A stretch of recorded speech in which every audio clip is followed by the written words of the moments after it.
ta'aati ture.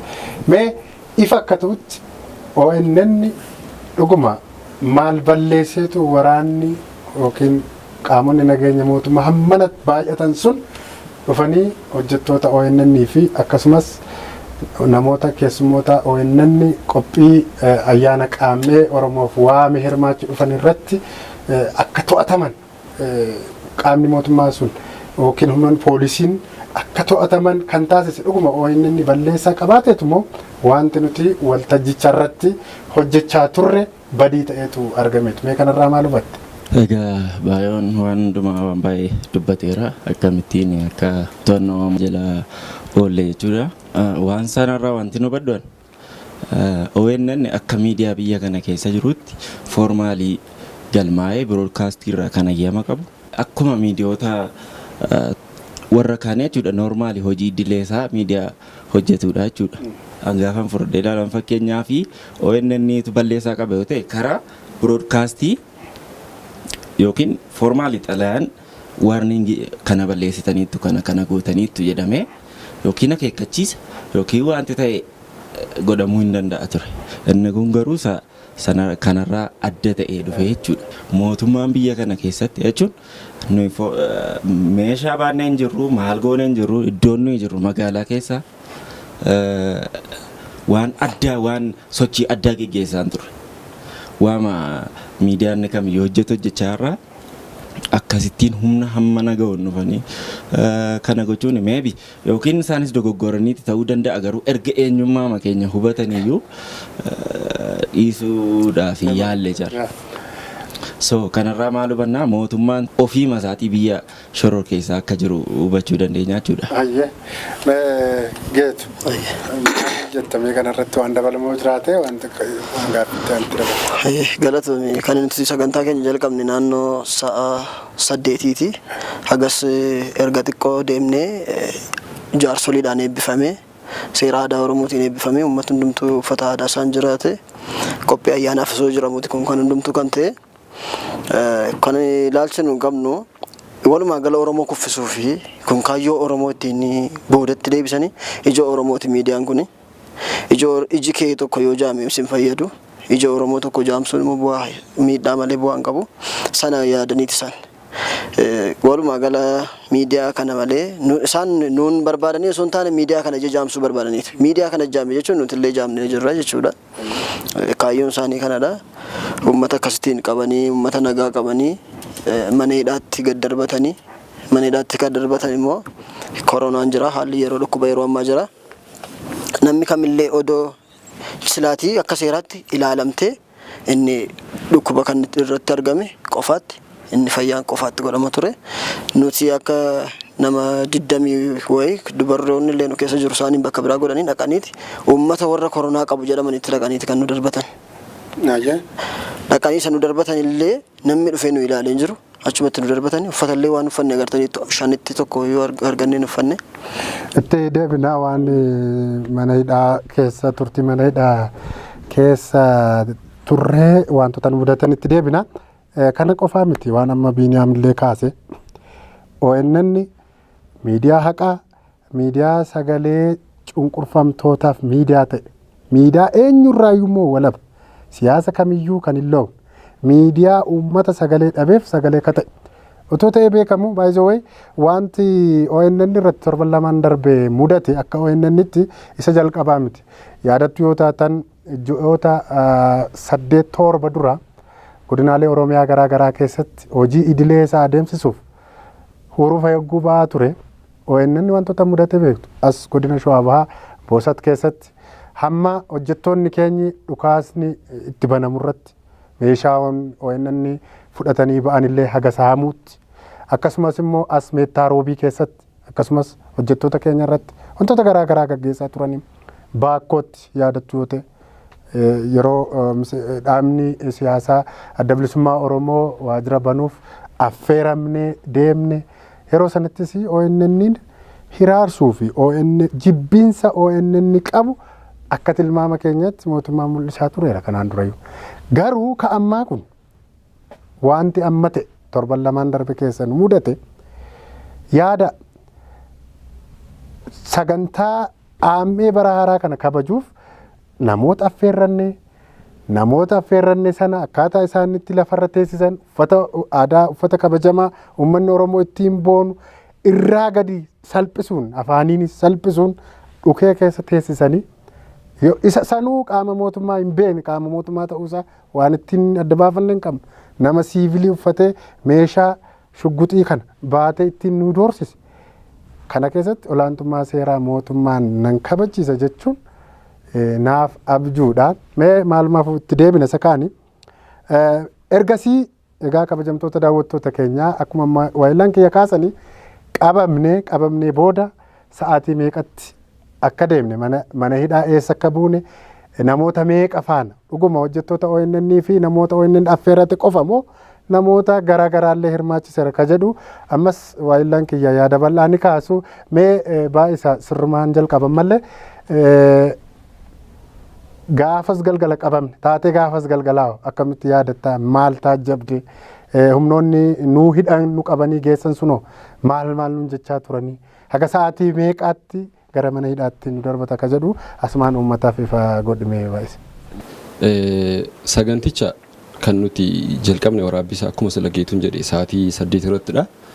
Hanga naannoo sa'aatii 10 ta'utti waraabaa turre kan isaan dhufanii irratti waraabbii keenya nu dhaabsisanii naannoo sa'aatii 10ti tilmaamaan. Yeroo sana amma sagantaa nuyi hojjechaa jirru akkuma isin amma dubbattan tokkoffaa sagantaa itti yaadamee itti karoorfamee baajetii guddaan irratti ba'ee qophoofneetu sagantaa kana uummata biraan ga'uuf kan hojjechaa jirru.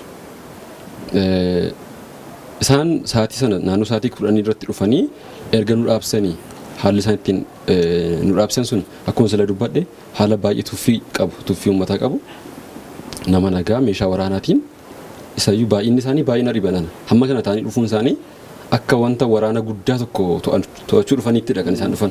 Maaliif jalqabuma gaafa gadi buune sana kan nuyi agarre maalla giraawundii irraa kaasee tokko naannoo manichaa gamoo Awaash kan jedhamu sana naannoo sana baay'ee kontirool godhanii jiru baay'atanii gamoo sanarra immoo asii ol gulantaa baasu nuyi amma gamoo 5ffaa irratti kan turre kakkumamme giraawundii irraa kaasee tamma gulantaa 5ffaa irra sana hundumaa to'atanii jiru isaan namoota mana nyaataa fayyadaman illee naannanii mana nyaataa sana keessa to'annaa jala galchanii namni tokko akkan sochoonitti kan isaan dhufanii to'atan.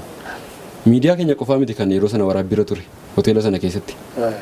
Miidiyaa kan biraanis waraabbii ayyaana qophaa'aa ture. Gaafa ni to'atamne isaan waraabbii isaanii ittuma fufanii hojii isaanii hojjechaa turanii ani wanti arge wanti taajjabe. Onoon jalqaba yeroo nu qaban sana maalla gadi nu baasanii warra dhiiraa mana keessaa mana jala bakkee lafa nu teessanii taa'aa gadi lafa nuun jedhanii hundumaa teessanii namni gurguddaan jira. Namni taa'uu hin dandeenye namni dhukkubsatu illee jira ture. Dubartoonni ulfaallee jiru turanii hundumaa lafa teessanii sakaan jilbeenfachiisanii uffata aadaatiin haala baay'ee nama sukkanneessa hin dubbatinaa walitti as garagala achi garagala nuun jechaa baay'ee haala baay'ee nama shororkeessuuni kan isaan dhufanii to'annaa jala nu gashan. Sa'aatii baay'ee bakka sana diilalli keessa erga lafa taa'aa turre booda takka turanii immoo hunda keenya iyyuu gadi nu yaasanii isayyuu nama nutti hin beekne nama mana nyaataa sana fayyadamuu dhufe nama mana nyaataa sana keessaa ba'e immoo mana fincaanii keessa ture nutti daddabalanii fi baay'ina keenya nuti isoo hin beekne gara nama 29 to'annaa keessa kan gale.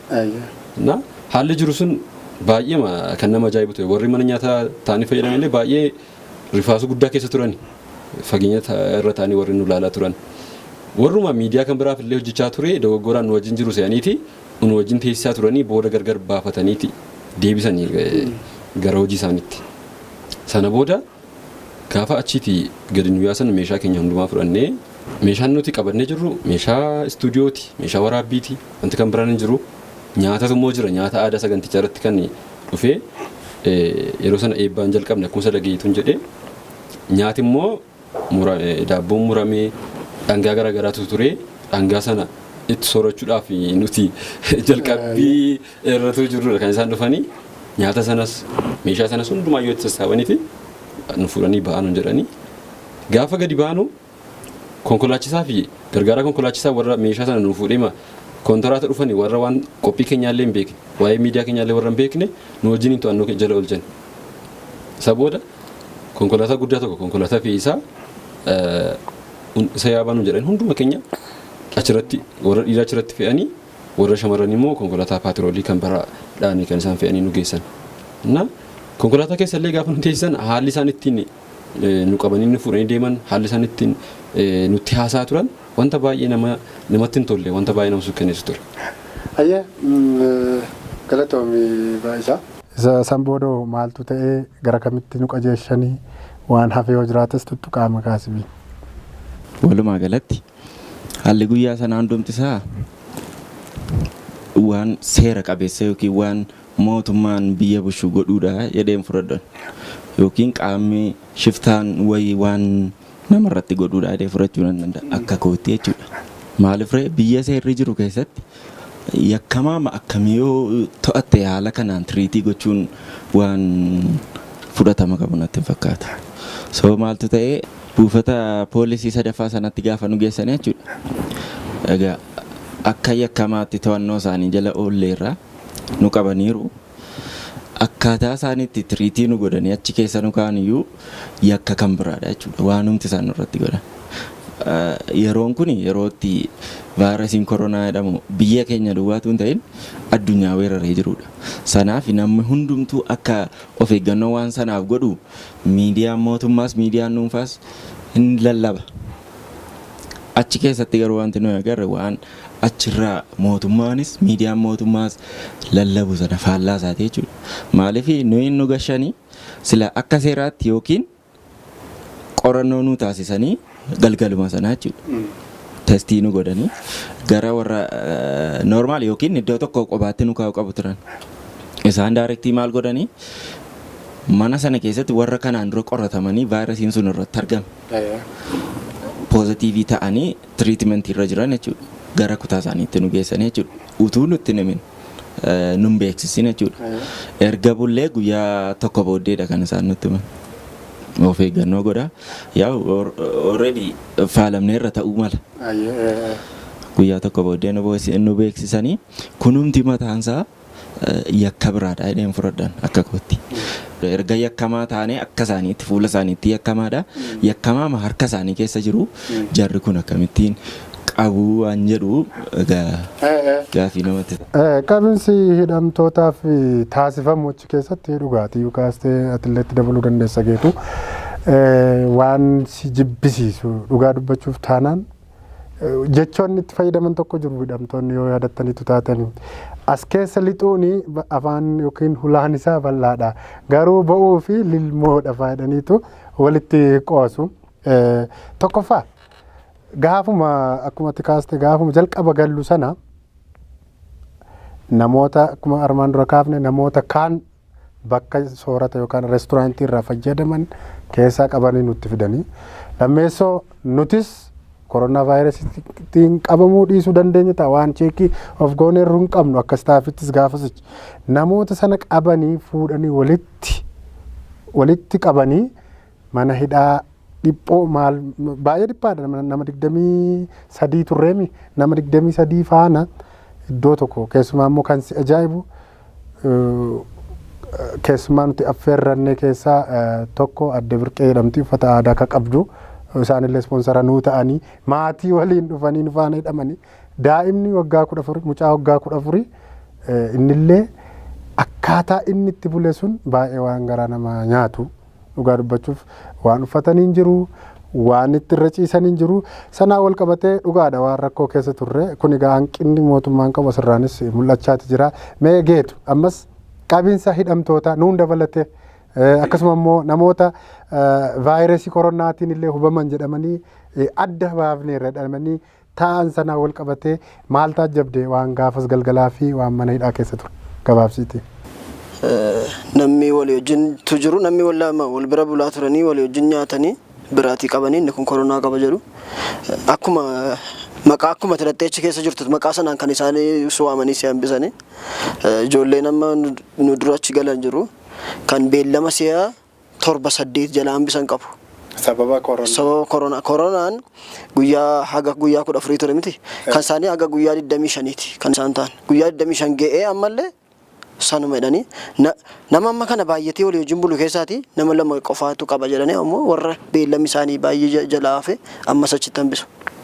numanillee akkas nu godhanii jiru jechuudha. Nuyillee erga guyyaa muraasa erga achi turre booda dhaqanii ilaalamaa nu jedhan hin ilaalamne walakkaa keenya gara nama 10 nu hambisanii warra qabdan jedhanii achi mana murtiitti akka nu dhiyaanneef waan baay'ee godhanii turani. Walumaa gala abukaattoo keenyaa fi uummata Oromooti kan baay'ee sagalee nuu ta'e abukaattoo keenya illee hedduu nutti dadhabanii achitti deemanii haga mana murtiitti itti murgee.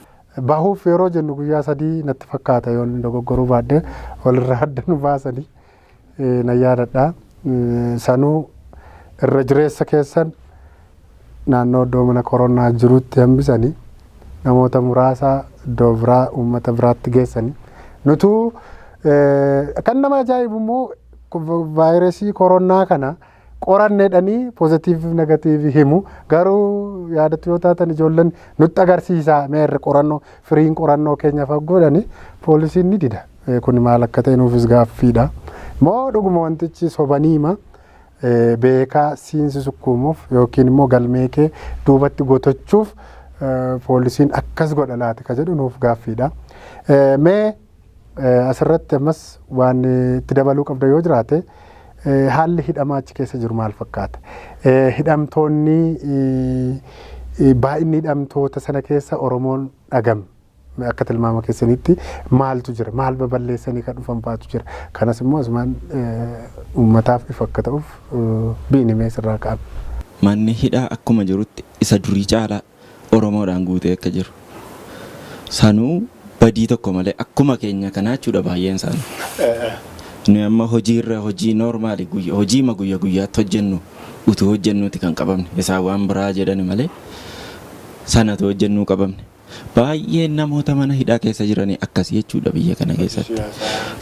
Sana taajjabuu dandeenyeerra. Afaan Oromoo warra dubbatan. Irra jireessi Oromoo matu akka durii jira jechuudha. Bakka hidhamaa siyaasa mootummaan akkasitti hidha jiraachuusaa taajjabneerra jechuudha. Amma asirratti biini nutis gara kutaa gara biraatti hogguu dabarru namoota tokko faana wal qunnamnee waliin haasofneeti turre. Maal jedhu namoonni beellamni isaaniillee irra darbe namumti beellama faallee hin beekne jira achi keessa. Beellama isaa maal balleessitee dhufteennaan nama faana bilbilte jedhamee dhufee ji'a 8 ol ji'a 7 ol namni taa'eeru jira. Kun dhugaadha. Mootummaan ammas duuba deebi'ee otoo ilaale. Keessumaa warroonni qaamni kana qoratu qaamonni nageenyaas haa ta'u manni murtiis otoo waan kanatti of ilaale. Amma dhugaa dubbachuuf nuun si'a meeqa beellama si'a 6 booda gara mirga wabii manni murtiilee nuu eege yoo yaadatu taatan. Silaa akka seeraa fi heerri jirutti nuti guyyaa 15 miti daqiiqaa 5 turuu hin qabnu. Yaadatu yoo taatan illee manni murtii waan jedhe jira baay'isa yoo yaadatu taate. Nuti sadarkaa amma nuti murteessuu hin dandeenyu fa'aa jedhutti manni murtii dhageenyeerra. Dhimma kana kan ilaalu qaamni biraa kami jennee illee falminee turre.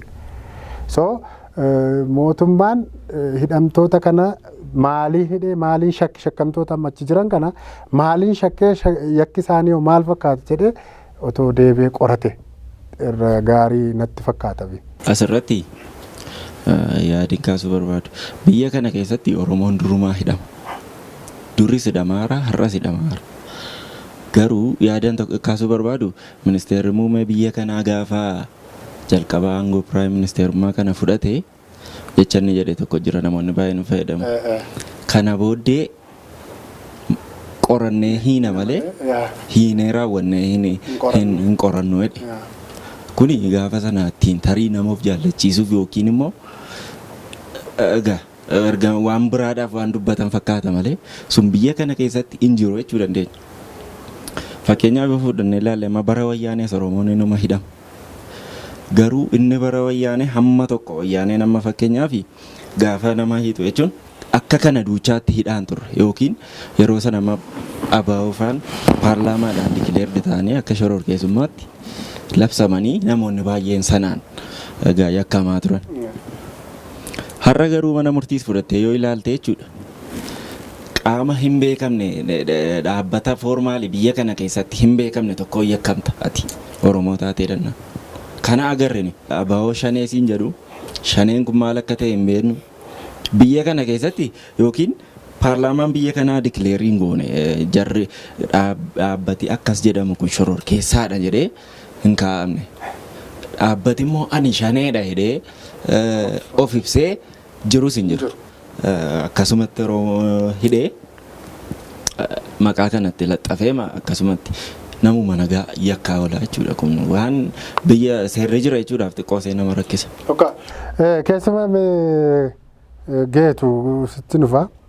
Ijoo yakka keenya yaadatta ani ittiin himatamne poolisiin maal balleessaniitu jedhee himata mana murtiitti himate nuun yaadatta. Galatoomii baay'ee dura sagalan jechuu barbaadu keekiyyaa badhaadhaa sirba isaa keessatti manni Oromoo lama jedheera. Mana hidhaatii jechuudha gara caalii mana hidhaatii. Tochi keessaan beeku waan jechuu barbaadu waa'ee mana hidhaa sana Oromoonni hundi yoo achi keessa jiru sobaan dhugaa hidhanii irratti ba'anii kan isaan achi jirani. Ammayyuu waa'een Oromoo sichi ammayyuu isaa fi haqi tarii rabbis waan tanni calliseef hin beeknu waa'ee Oromoo kana. Ammallee sichi jechuudha inni kan achi lammata himata keenya irratti immoo abaa'oo shaneedha nuun jedhani. Amma wanti gabaa irratti baay'ee ho'aa jiru mootummaa biraatii abaa'oo shaneedha. Isaan kan isaan ittiin gabaa isaanii guddifachaa jiran. Abaa'oo shanee jedhu abaa'oo shanee maal? Abaa'ootti beenna. Isoo abaa'oo nuun jedhani sirriidha abaa'oodha jechuu dandeessa. Maaliif abaa'oo yoo jedhee si himateeyyuu abaa'oon dhaaba seeraan jirudha. Ati abaa'oo taatee fi qabdee hidhamuu hin qabdu. Abaa'oo shaneedha jedhanii si himatu. Kanaaf nuti abaa'oo shaneedha isaanii warra jeequmsa kaasuuf jedhanii harkatti qabanne jedhanii. Meeshaan harkatti qabame kaameraadha.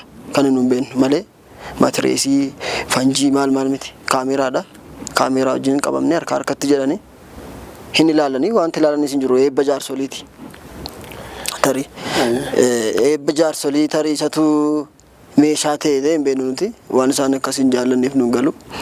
Kan nuti himati keenya. Kabajamtoota daawwattoota keenyaa egaa akkuma waayillan kiyya kaasanii dhimmoota turtii mana hidhaa keessaa fi akkasumas immoo gama seeraatiin wantoota nurratti raawwachaa ture hundumaa isin biraan gahaati jirra. Ammas qophii keenya hin xumurre keessumaa daawwattoonni keenya kan nuu beekuu qabanii gaafa himatamne yookiin gaafa kana mana murtiitti dhiyaanne poolisiin himata isaa akkas jechuun ban namoonni amma qabanne kuni addacha irratti abaa'oo shanee waliin ta'uun hoogganoota olaanoo mootummaa ajjeesuu fi osoo isaan mariitti jiraniiti harkaa fi harkatti qaamota nageenyaa mootummaa fi akkasumas mootika mootummaatiin seera jala oolaniiru jechuun nu himate. Egaa nuti akkuma amma isaan kaasanii abaa'oon shanee sa'aatii meeqatti achi dhaqee abaa'oon shanee sun maal fakkaata? Meeshaan nuti immoo ittiin namoota kana hoogganoota olaanoo dhaaba sana ajjeesuuf kaane maalidhanii maal fakkaata ture? Sanboodoo manni murtii maal nurratti argate ka jedhu haasaati jirra. Mee gara baay'isaatti hin deebi'e baay'isa. Dhuguma meeshaan nuti itti mootummaa kana yookiin aangawoota mootummaa ajjeesuuf kaane miimooriitu nurratti qabame meeshaan nurratti qabame maal kanallee ati asumaan ibsi qabiyyeen sagantaa sana keessa immoo ta'aalaati kan inni poolisiin nu himate mana murtiitti so mee kanaa wal qabate eenyuun ajje dhuguma gaafasicha abaa'oo shanee waliin taane abaa'oon shanee qaamni biraa nu keessa turanii sana asumaan uummataaf ifa godhi gaafa hidhamne sana wantan takka dhagee hin beekne uffata aadaadhaan kan hidhamne akkuma sila dubbanne nyaata aadaa sagantichaaf qopheessine dhangaa sana konkolaataa sanaan fuunee mana hidhaa sana deemne komishinii poolisii Finfinnee kan buufata poolisii sadaffaa jedhamu sana egaan galgala sana laaqana nyaatiin oolle nuyi gaafa sana laaqana maaliif sagantaa irra turre laaqana nyaatiin turre galgala kana gaafa hidhamnu asumatti nyaadhaan hin jedhanii kooriidarii mana hidhaa sana gidduutti yeroo maanu qoratan sana dachaanee achitti nyaanne yeroo qabaatiif nyaata aadaa qophiisa kakuma hammeetti jalqabne mana hidhaa keessatti xumurre deemne nyaata aadaa sana achitti nyaanne garaan keenyas baay'ee nyaachuu hin dandeenye amma muraasarraa nyaanne achumatti bade nyaati sun wanta baay'ee nama gaddisiisuu fi sammuu namatti buudha kun maal agarsiisa ofuma isaatiif Oromummaan yakka akka ta'e nyaati aadaa Oromoo yakka akka ta'e uffanni aadaa Oromoo yakka akka ta'e malee wanta kan biraa tokko iyyuu wanta ibsu hin qabu. Egaan akkuma seensila dubbattanii hunduma keenya dhiira 22 fi dubartoota yookiis ijoollee durbaa 5 nama 7 walii gala nama 29 nu hidhanii ijoollee xixiqqaatu jira akkuma sila jette nama umuriin isaa hidhamuudhaaf malletu jira. Qorra keessadha uffata hin qabnu uffata aadaa uffannee jirra dhaqanii qorra keessa nu bulchani. Saniyyuu mooraa warra koronaa poozitiivii ta'anii nu bulchani. Mana tokkotti gaafa nu bulchanii namni tokko nutti himne namumti miirumti namummaallee namatti dhaga'amu keessan turre isaan keessa. Buleesaa foormaalii akka manidhaatti nutti manitu hin ta'in poolisii Oromoo tokkotu of eeggadhaa warri simbiraa kuni koronaa poozitiiviidha. Personaalii nutti hime malee foormaalii akka manidhaatti nutti himne akka waajjiraatti hin beeknu jechuudha. Balballi nuti qabannu bishaan nuti fayyadamnu isaanuma wajjin bishaan tokko fayyadamnu manni fincaanii tokkotti fayyadamna wajjiniin wal keessa jiran ofii keenya immoo mana dhiphaa keessa wajjiniin jiran baay'ee wanta nama dhibu. Innaa yeroo sana kaasnee nuti akkamittiin akkas godhu jennee yaadne gaafachuuf jennaan itti gaafataman nu dhiyeessuu didanii sana booda gaafa mana murtiitti nu dhiyeessanii akkuma ati immoo jette mana murtiitti sila dafinoo nu dhiyeessuu qabu turanii dafinoo nu dhiyeessine facaasaa nu dhiyeessanii. Abbaan murtii sun iyyuu akkamittiin kaleessaaf dubbistanii haadha fiddan jedhee dubbachaa ture. Egaan gaafa kibxataa gaafa nu geessan sana maal jedhanii nu himatanii wanta nuti tasuma hin tilmaamne jechuudha. Abbaa Shanee wajjin ta'uudhaan hokkaraa fi jeequmsa kaasuudhaaf tumareetanii tokkos godhanii qabnee jedhani. Isumayyuu harkatti qabnee jedhanii dhufan.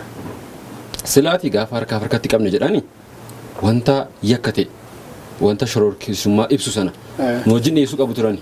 Wanta nu wajjin dhiyeessanii qaban uffata keenyadha wanti isaan qaban nyaata aadaati wanti isaan qaban meeshaa piroodaakshiniiti wanti isaan qaban kana keessatti wanti shororkeessummaa ibsu akkam akka ta'e nuuf nun galle. Qabiyyeen sagantichaa wanti gaafcha waraabamaa ture sagantaa ayyaanaati sagantaa bashannanaati waa'ee ayyaana qaammee wanta ummati Oromoo saatii sana kabajaa ture waa'ee booqaa birraa waa'ee dhahaa kalendariin addunyaa eessarraa dhufee seenaa akkamii qabaa dhaan biyyi kun hordofu immoo seenaan isaa maalidha kan Oromoo maali kan saba kan biraa maali isa jedhu haasa'amaa ture. Kanachi sagantaa bashannanaa ture weellistoota garaa garaatu ture sagantaa wanti addaa hin jiru eebba jaarsoliitu ture sagantaa nyaataatu immoo ture. Ittillee yaadatta yoo taate namoota nu qabanitti sirriidha. Itti himne yeroo masaan nu hidhan sana maal jenneen nuti dogoggoraan dhuftan yoo ta'e qaama seera qabeessa ta'e beekamtii mootummaarraa kan qabu eeyyama qabna hojii hojjechaa jiru kana hoteela kakkumaamee eeyyamsiisnee xalayaa gaadhaan gaafannee hojjechaa jirra. Hojii hojjechaa jiru sagantaa akka sakkaatti jennee itti himnee jenna calluma jalaa nuun jedhanii kaameraa coccofaa jedhanii akkasatti nu to'atan yeroo sana.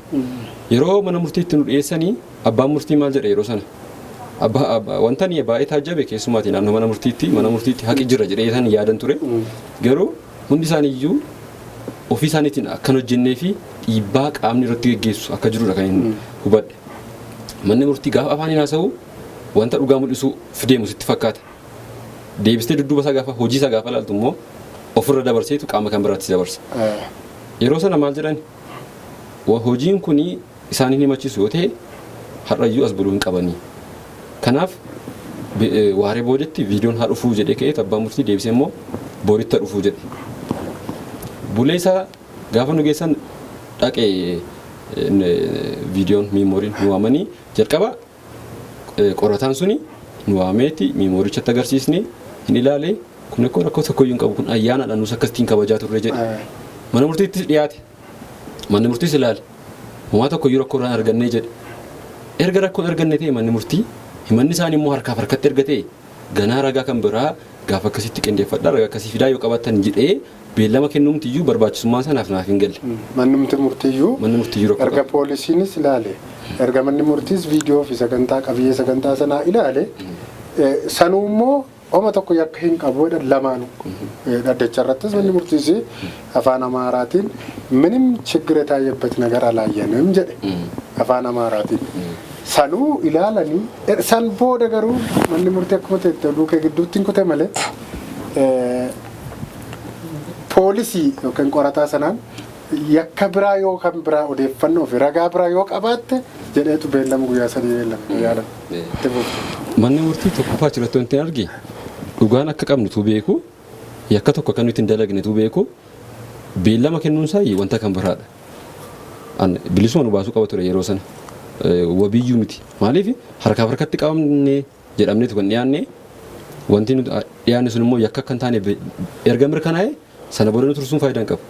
Garuu maal manni murtii yakka kan biraan akka isaan nu himatanii fi karaa agarsiisaa ture yoo yakka biraa qabaatan yoo ragaa kan biraa qabaatan akkasittiin gaafa akkasitti dhiyeeffadhaa malee kun yakka miti jedhe yeroo sana tokkoffaa beellama nutti kenna guyyaa sadhumaati faa jedhamee inni dhufummoo maal jedha lakki kun guyyaa dhumaa miti beellama kan biraa akka nu badhetti jedhee beellama kan biraa nutti kennaa ture haalli baay'ee namatti hin tolledha. Mana murtii yeroo mana hidhaa sana turre keessattis namni 10 nu keessaatii poozitiivii kan ta'e koronaadhaan baay'ee hammeenya isaan achitti qaban lammummayyuu kan of keessaa hin qabne. Nama 10 isaan wanti achitti yaadu maalidha yeroo nuti galle sana warri koronaa poozitiivii turan nama 20dha.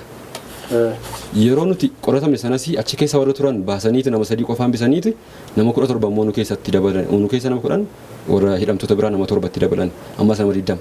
Ani kootaa dhumti isaanii koronaa poozitiiviif kaatantu nama 20 wanta jedhuun yaaduutti keenaaf hin galle waansa. Akkas taanaan maalla namni koronaa qabu 20 olis yoo ta'e warra kana achootti walitti makaniiti walitti daddabarsu nama 20 qofaatti baasu jechuudha san akkas taanaan. Achirratti wanti sanuu waan tokkos na yaadachiiste yaadatte yoo ta'e bultii 4 booda bakka ijoolleen koronaa poozitiivii ta'an jedhamanii shakkaman keessa arga nu keessa sanii booda gara mana hidhaa iddoo biraatti nu dabarsan achuma keessa yaadatte yoo ta'e walitti dabalamne irraa waan amma sila kaastan waan hin fayyadamnu wal faana waloodha manni fincaanii iddoo tokkotti hulaanillee kan saaqamu iddoo tokko ni tuttuqna waan hundumaan dhibbatti dhugaadha koronaan sun achi keessa jira taanaan dhibbatti akka faalamnu kun shakkiin qabu sanarra darbee immoo wanti sidiin amma as deebite gara bulchiinsa buufata poolisii buufata 3ffaa kanatti erga deebite achi nu baasanii iddoo shakkamtootni biroo hidhaman yaadatte yoo ta'e egaa kabajamtoota daawwattoota keenya ammas waa'ee qabiyyee hidhamtootaa irratti ilaalchisee waan jechuu barbaannoo jiraate akka ONN'ttis akka dhuunfaatti waan dubbannoo jiraate baay'ise dhugaadha waan bara TPLF sana yookiin bara IHADEG jedhamee waamamu sanaan waa tokko garaagarummaa hin agarre dhugaa dubbachuuf taanaan fakkeenyaaf yoo yaadattu taatan nama 22 keenya dhiira 22 nu fuudhanii kooriideerii mana fincaanii meetira tokko manni fincaanii nurraa meetira tokko yoon sobe gaasmaan kunoo jaallanna bira jiru dhugaadha waan gara jabeenya akka kanaa takka argeetiin beeku sanuu fuunee immoo dhaqnee hidhamtoota yookiin shakkamtoota warra sanatti nu dabalanii isaan nu hagam akka qulqulluu ta'e ani naaf hin galu. Asirratti wanti hin dabalu maalla yeroo kutaa warra koronaa poozitiivii ta'an amma already saatii sana poozitiivii akka ta'anitti yaadan achi baasanii warra nagaadha jedhamanitti nu dabalan qorannoo tokko malee jarris karaa keenya faalamaniiru jedhee yaadan gaafa sana. Akkasitti yaadama akkasitti yeroo sana maalla kutaa 18 qaba kutaan 2 farti dhanne sun kutaan tokko bal'inni isaa meetirii 2 dheerinni isaa meetirii 2 kanu meetirii 2 dha nama tokkotti ture sula amma garuu nama 4 yookiin 5 kutaa tokko keessa bula meetirii 2 keessa sun walaanqatee jennaani hojjettoota keenya atillee kooriideriirra bultanii yeroo sana namni baay'een kooriideriirra qorra keessa mana fincaanii bukkee fooliinsa baay'ee itu nama jeequ akkasittiin qorra keessa akkasittiin nu bulchanii kooriideriirra warra sana wajjin achitti maalla mana hidhaa keessatti wanti ani ammayyuu dubbadhu jijjiirameera inni jedhamu wanti jijjiirame ani agarre isuma duraan dhagaa turre wanti hundumtu hidha nuti ofii keenya akka hojjettoota ONN'tti hirreeffamne nuti reebichi nurra hin geenye garuu hojjettoonni hidhamtoonni warri kan biraan akka reebamaa turan baay'ee dararamaa akka jiran hidhaa lakkoofsa 8 akka hidhaman akka reebamaa jiran kan nutti hima jiru achi keessa normaalii kutichatti kan hidhamanii namoota yakka gurguddaa dalaganidha jiru kan konkolaataa hedduu saamanii kan nama ajjeesanii hidhamanii jiru isaan saba kan biraa warri saba kan biraa badii isaaniitiin hidhamanii Oromoo hedduun akkuma keenya maqaa shaniitiin kan hidhamee yakka tokko tun dalagiin kan hidhame immoo baay'eedha saba kan biraa garuu badii isaa malee maqaa sobaatiin maqaa akkasiitiin jedhamee kan hidhame ani hin agarre mana turtii achi keessa ture keessatti. Ayyee mee asirratti waan dabalamoo jiraate biini anis waa xiqqoo tokko dhataniin isinit deebi'a. Dhugaadha badii shakkamaadha hunduu qaamni qabee poolisiin shakkuu danda'a. Nam tokko shakkamee mana hidhaa galuu ni danda'a. Amma seerri qulqulleessu kun waan fardiiti waan seeraa jechuudha. Garuu yaadi namootni achi keessa jiran akkuma jette inni kaan kan ajjeeseen dhufee kan amanutu jira, kan hateen dhufee kan saamicha garaagaraa gaggeessine gurmuutiin illee qabamne jedhanii haasu. Namoonni tokko immoo irri jireessi isaanii Oromoo wanni namoonni afaan Oromoo haasa'an achi keessaa qunnamne garuu tokkoon isaanii dhugaadha. Bilbila footoo abaa'ootu alaabaa abaa'oo keessa jira dhaan jedhanii nagalchanii. Kanaaf sirni kuni an akka yaadutti sirna darbe faana garaagartee tokkoyyuu hin qabu. Dhugaa dubbachuuf taana. Waa'een qabinsaa hidhamtoota manni sirreessaa sanaa taasisu isinitti himuu hin danda'u. Nyaanni hin jiru. Sanuu kan nama dinqu immoo daawwattoonni keenya kan nu hubachuu qaban ammanis illee maatii baanetu argine yoon dogoggore. Kan kanaan ala guyyaa meeqa mana murtiitti akka carraa sanuu namoota hojjettoota keenya keessa nama muraasatu argate. Uffanni hin galu, nyaanni hin galu, bishaan hin galu, bakki irra ciisu hin jiru. Sanaaf ani ammas qaamni kana qabateeru yookiin komishiniin buufata poolisii Finfinnee buufata sadaffaa otoo dhaabbateef ilaale. Akkasumas immoo qaamni seera raawwachiisu sun otoo sirnaan ilaaleetiin jedha. Dabalata akkuma isin kaastan waan mana murtii ta'e sana manni murtii dhugaadha. Of danda'ee murtii kennaan jiru nama jechisiisuu danda'a. Maaliif jennaan sanuu beellama si'a jaha walitti fufinsaan si'a jaha. Han akka keessanii isiniif kenname inumaayyuu mootu manni abbaan murtii isin beekaa ofaa nuun jechaa turan shakkamtoonni achi keessa turan. Kanaaf osoo beellama osoo dhugaa hin qabnu ta'e osoo dhugaan keenya silaa otoo beekame fuula seeraatti ilaalame daqiiqaa 30 hidhamuu nuuf hin malu ture. Kanaaf mootummaan dhaabbatee wantoota akkasii kanarratti of ilaaluu qaba. Mee akka walootti sagantaa keenyas gara gabaabsuutti deemna.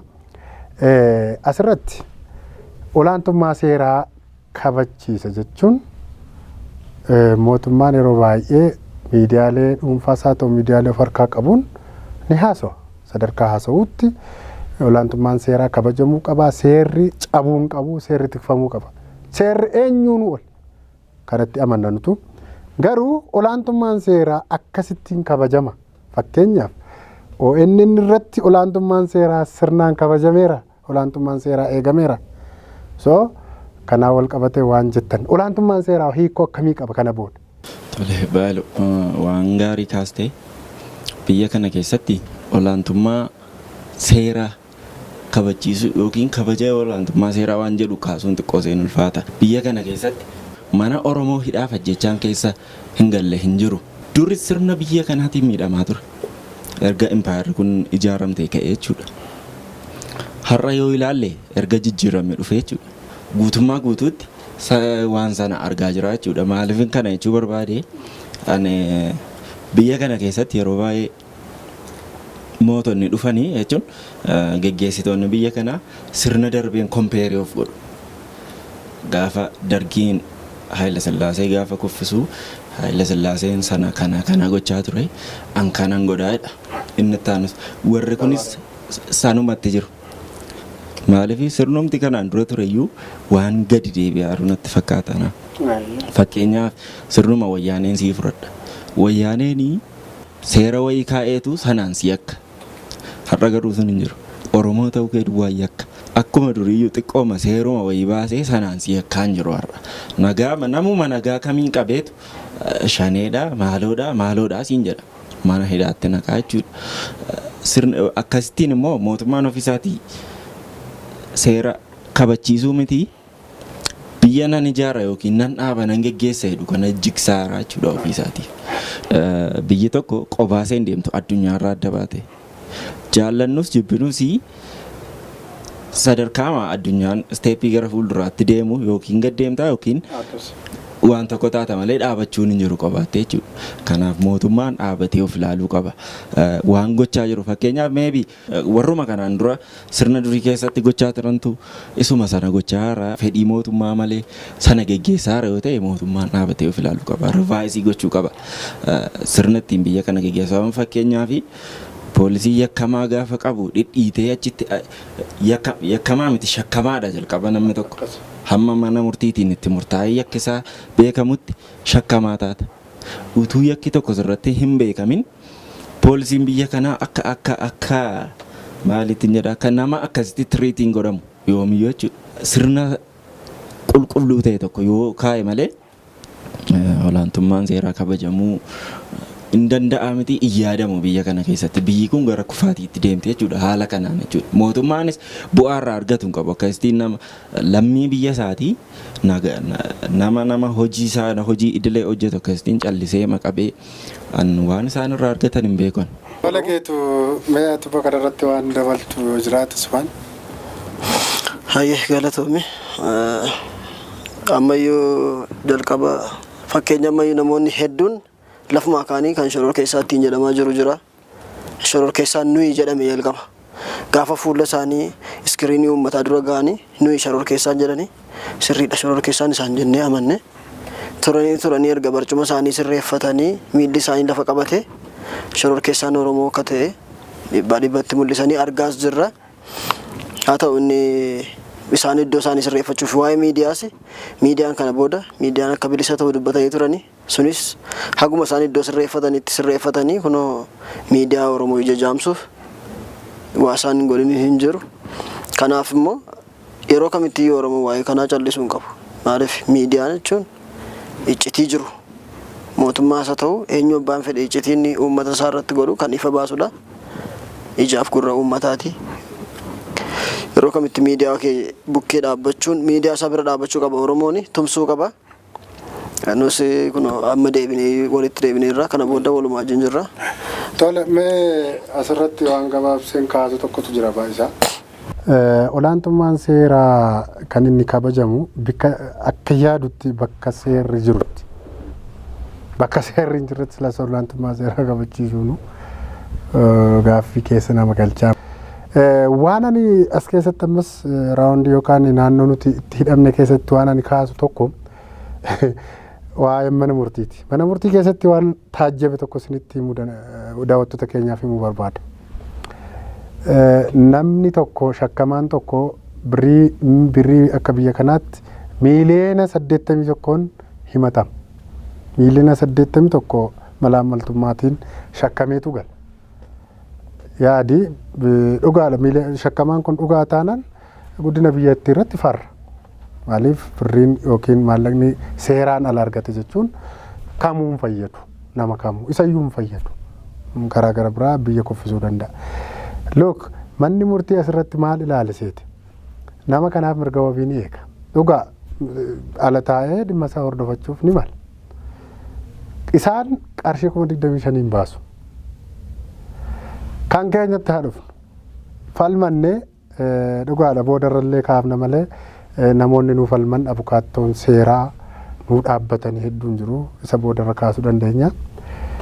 Nu falmine egaa agadhumaatti deemnee achi geenye agadhumaatti manni murtiis waan jedhu dhabnaan mirga wabii nu eeganuuf illee. Silaa mirga wabii miti bilisa. Akka silaa bii seera jiruttu gatii haga guyyaa torbee lama teenye seeraan gaafachuutu nurra jira qaama nu hidhasan. Silaa biyya seera jiruutu seerri hin jiru. Kanaaf olaantummaan seeraa biyya seerri jirutti kabajama kan hin jedhe kanaaf tokko. Lammaffaa gaafa nu eegu manni murtii nuun 30,000dha nama hooma tokkorraa hin argine qarshii 30,000 gaafa.